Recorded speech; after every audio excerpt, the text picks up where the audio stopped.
Joker नहीं है जो हमें हंसाती है, ये तो वो जोकर है पेनीवाइज जो बहुत ही डरावना है।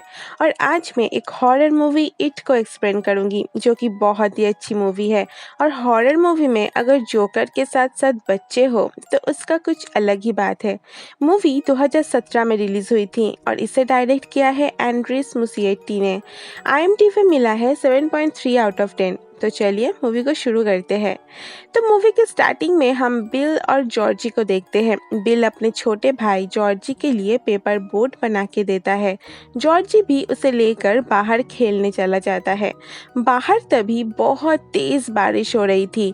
जॉर्जी की पेपर बोट पानी में बहते हुए एक गटर में चला जाता है और तभी वहां से पेनीवाइज बाहर आकर जॉर्जी को पेपर बोट लौटाने का लालच दिखाता है। तभी उसके मुंह से बहुत सारे दांत बाहर आके जॉर्जी का हाथ काट लेता है। फिर पेनीवाइज जॉर्जी को उस गटर के अंदर ले जाता है।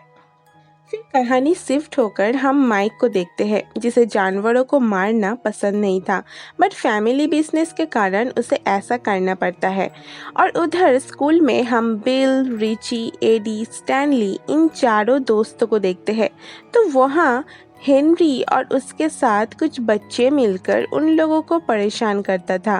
तो ये लोग डेरी शहर में रहता था और शहर में काफ़ी बच्चे अचानक गायब हो रहे थे। उन बच्चों का कुछ भी पता नहीं चल रहा था। फिर हम दो और बच्चों से मिलते हैं, बेन और बेवर्ली। जो कि बेन के लिए ये स्कूल नया था तो दोनों अच्छे दोस्त बन जाते हैं। उधर माइक को पेनीवाइज बहुत बुरी तरह डरा देता है। तभी हेनरी अपने दोस्त के साथ आकर उसे परेशान करके चला जाता है। फिर हम स्टैनली को देखते हैं जो कि घर में अपने फादर के ऑफिस में एक पेंटिंग को देखकर डर जाता है और ये सब पेनीवाइज ही कर रहा था। फिर हम बेन को देखते हैं, वो लाइब्रेरी में डेरी शहर के बारे में कुछ हिस्ट्री पढ़ रहा था। तभी बेन उसके पीछे एक बैलून को देखता है तो वो उसके पीछे पीछे नीचे चला जाता है और फिर से पेनीवाइज आकर बहुत बुरी तरह बेन को डरा देता है। तो बेन भागते भागते लाइब्रेरी के बाहर आ जाता है, बट वहाँ हेनरी के साथ कुछ दोस्त आकर बेन को बहुत परेशान करता है और हेनरी एक चाकू लेकर बेन के पेट में एच लिखता है। जैसे तैसे बेन खुद को छुड़वा के भागने लगता है और बाकी सब उसे ढूंढने लगता है। तभी हेनरी का एक दोस्त पैट्रिक को जंगल के सीवर में से कुछ आवाज आती है। वो उसे जब चेक करने जाता है तभी वहाँ पेनीवाइज आकर उसको मार देता है। एनीवे तो उधर रास्ते में बिल, रिची, एडी और स्टैनली को जख्मी बेन मिलता है। वो चारों उसे लेकर चला आता है। देन बेन के जख्म को ठीक करने के लिए चारों एक मेडिकल शॉप में जाता है, बट उन लोगों के पास ज़्यादा पैसे नहीं थे। बाय द वे उसी शॉप में बेवर्ली भी मौजूद थी। वो उन चारों की बात सुनकर उन लोगों की हेल्प कर देती है। फिर हम बेवर्ली के घर में उसके फादर के साथ देखते हैं। बेवर्ली बहुत डरी हुई रहती थी क्योंकि उसकी फादर ही उसको अब्यूज़ करता था। तो इसी गुस्से में वो अपने बालों को भी काट लेती है। खैर तो आगे बेवर्ली उन पांचों से मिलकर दोस्ती कर लेती है और वो सभी फ्रेंड्स एक अच्छा टाइम स्पेंड करता है। फिर एक दिन एडी अपने घर के तरफ जा रहा था। रास्ते में एक बहुत पुराना एक घर था, तो वहाँ से जाते समय एक ज़ॉम्बी टाइप का आदमी आकर उसको डराने लगता है। एडी जैसे तैसे वहाँ से अपने घर चला जाता है। उधर बेवर्ली को बाथरूम के वॉश बेसिन से कुछ आवाज़ आती है। जब वो वहाँ चेक करने जाती है तभी बेसिन के अंदर से ढेर सारा खून बाहर आने लगता है, मानो खून की शावर गिर रही है। इससे बेवर्ली बहुत डर जाती है, बट आवाज़ सुनकर जब उसके फादर आते हैं तब उन्हें वहाँ कुछ भी नहीं दिखता। देन बेवर्ली अपने दोस्तों से हेल्प मांगती है। वो सभी ये सब देखकर हैरान हो जाते हैं। फिर सब मिलकर पहले तो बाथरूम के सफाई कर देता है। बाद में सभी डिस्कस करता है और सभी अपना अपना स्टोरी भी शेयर करता है। और वो लोग कंफ्यूज भी थे कि उनके साथ ये सब आखिर क्यों हो रहा है। तभी रास्ते में उन बच्चों को माइक दिखता है जिसे हेनरी के ग्रुप ने घेर के रखा था।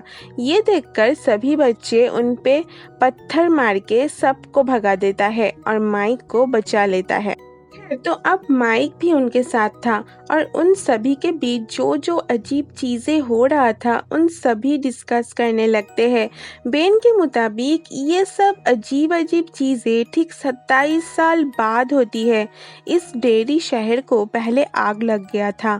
उसके ठीक 27 साल बाद 91 लोगों की अचानक मौत हो गई थी। देन फिर से 27 साल के बाद बहुत बच्चे मिसिंग थे और सबको बातों ही बातों में ये भी पता चलता है कि उन सभी को एक जोकर दिखता था। एक्चुअली ये जोकर का ही कोई श्राप था डेरी शहर के ऊपर।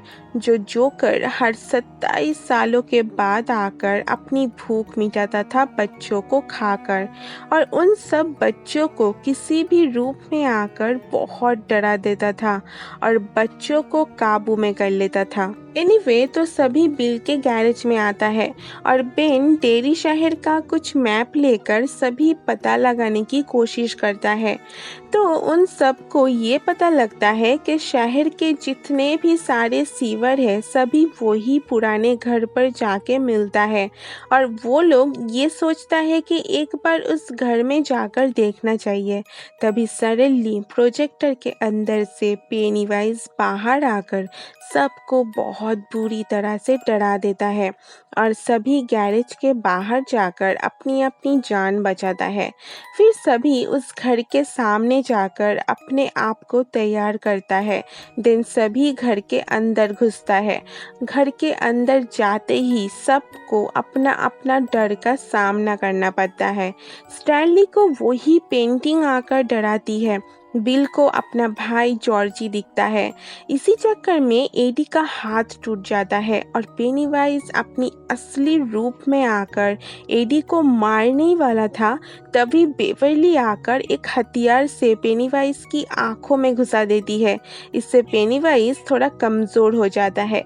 फिर सभी बच्चे उस घर से निकल जाता है और तभी वहाँ एडी की मॉम आकर बहुत गुस्से से उन सब को दूर रहने बोलकर अपने बेटे को लेकर चली जाती है। उधर हम हेनरी को देखते हैं। उसके डैड जो कि एक पुलिस ऑफिसर थे वो हेनरी को बहुत डांटते हैं उसके हरकतों के लिए। फिर बाद में हेनरी को एक गुब्बारा दिखता है और एक गिफ्ट बॉक्स भी जिसके अंदर एक चाकू था। पेनीवाइज अब हेनरी को कंट्रोल कर रहा था। देन पेनीवाइज हेनरी को उसके डैड को मारने के लिए भी उस्काता है और फाइनली हेनरी अपने डैड को भी जान से मार देता है। उस तरफ बेवरली को पेनीवाइज उठाकर ले जाता है। जब ये बात बिल को पता लगता है तो वो सभी को एक साथ करता है। देन सभी फिर से उसी पुराने घर पर जाते हैं बेवरली को बचाने। घर के अंदर एक सुरंग थी और बेवरली वही है ये समझकर सभी एक रस्सी के मदद से नीचे जाने लगता है। पर तभी हेनरी आकर माइक को पकड़कर मारने लगता है। माइक भी बहुत कोशिश करता है अपने आप को छुड़वाने की। फिर माइक उसका सामना करता है। देन हेनरी नीचे गिर जाता है। एनीवे तो नीचे जाकर सभी बेवरली को दिखता है जो कि ऊपर तैर रही थी। फिर सभी मिलकर उसे नीचे लेकर आते हैं। देन बेन उसे उठाने की बहुत कोशिश करता है और लास्ट में उसे किस करके होश में ले आती है। उधर बिल जॉर्जी को दिखता है। जॉर्जी बिल को बोलता है कि कैसे उसे पेनीवाइज ने उस गटर में खींच के ले गया था और जॉर्जी का कहना था अब उसे घर जाना है। बट बिल अभी ये समझ चुका था कि पेनीवाइज सबको ऐसे ही कंट्रोल करता है। इसीलिए बिल जॉर्जी के ऊपर शूट कर देता है और ये बोलकर कि तुम मेरे भाई नहीं हो। तभी हम देखते हैं जॉर्जी का शरीर बदल कर पेनीवाइज में बदल जाता है और सबके ऊपर हमला करने लगता है। पेनीवाइज अलग अलग शक्ल में आकर सभी को डराते हैं। बट अब सब समझ चुके थे कि पेनीवाइज सबको एक साथ टारगेट नहीं करता, किसी एक को करता है। इसीलिए सभी एक साथ मिलकर अपने अपने डर पे काबू पाता है और पेनीवाइज बच्चों को डरा कर ही शक्तियाँ पाता था। बट जब वो देखता है कि बच्चे इसे नहीं डर रहा है तो धीरे धीरे पेनीवाइज ही कमज़ोर पड़ने लगता है और वो मानो गायब हो जाता है। फिर सीन शिफ्ट होकर हम सारे बच्चों को एक साथ देखते हैं और सभी ब्लड प्रॉमिस करते हैं कि अगर 27 साल के बाद फिर से पेनीवाइज आए तो सभी डट के सामना करेंगे और मूवी यहीं पर ही ख़त्म हो जाती है।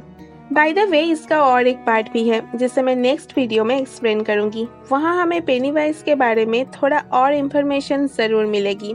तो चलिए आज के लिए बस इतना ही।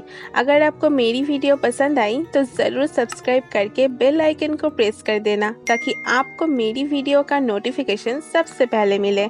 मैं आपसे फिर मिलूंगी कोई और एक्सप्लेनेशन के साथ। तब तक के लिए बाय बाय।